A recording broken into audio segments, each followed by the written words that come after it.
যখন আমি ওকে ভালোবাসি, ও আমাকে ভালোবাসে, তাহলে তোমাদের সমস্যাটা কোথায় হচ্ছে? প্রেমে বিয়ে করা কি পাপ? এই জন্যই আমাদের সমাজ এতটা পিছিয়ে আছে। আরে ভাই, যে যার সাথে থাকতে চাইতে থাকতে তো দাও তাদের। এই কারণেই আমি আমার রিলেশনের কথা তোমাদেরকে এতদিন জানাতে চাইনি, কারণ আমি তো জানি এই সিচুয়েশনটাই ক্রিয়েট হবে। আজকে আমাদের বাড়ি থেকে তাড়িয়ে দিয়েছে, কি ব্যবহারটাই না করছে।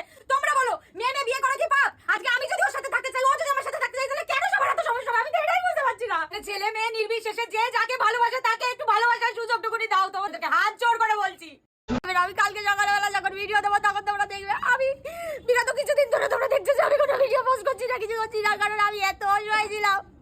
আমার এত খারাপ পরিস্থিতি আসছিল যেটা বলার মতো না। তো এই আমরা যদি সত্যি বিয়েটা না করতাম তাহলে আমাদের বাড়ির লোক আমাদের গায়ে এভাবে হাত তুলতো? তোমাদের কি মনে হয়? সারাদিন ধরে হচ্ছে শরীর হচ্ছে এত পরিমাণে অসুস্থ হয়ে গেছে। দিন ধরে আমার বন্ধু বান্ধব সবাই মিলে হচ্ছে ঘর দূর একটা খুঁজলো, কারণ লোকের বাড়িতে আর কয়দিন থাকবো বলো?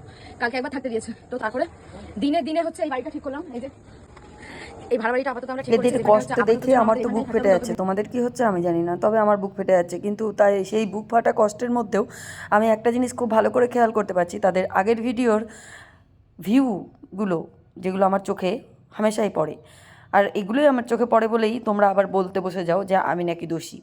তো দেখো তোমরা আগের বড় ভিডিওতে কত কম কম ভিউ, আর এই ভিডিওতে তোমার ভিউ দেখো মাত্র 15 ঘন্টার মধ্যে 85K। ভাবো। আর অন্যান্য শর্টসগুলোর মধ্যে তোমরা চ্যানেলে গিয়ে দেখলেই বুঝতে পেরে যাবে। আর কিচ্ছু বলার নেই আমার, তোমরা ভালো জানো, তোমরা ভালো বুঝো যে কেন ওরা এইরকম অ্যাক্টিংগুলো করে। আর এগুলো দেখতে দেখতে চোখ আমাদের ছানা বড় হয়ে গেছে, আর কিছু না। মেনে নিতে হয়, মেনে নিচ্ছি, আর কি করব, কিছু তো করার নেই। সোশ্যাল মিডিয়া আছি, দেখতে হবে, হজম করতেও হবে, বাদ বাকি তোমাদের ইচ্ছা।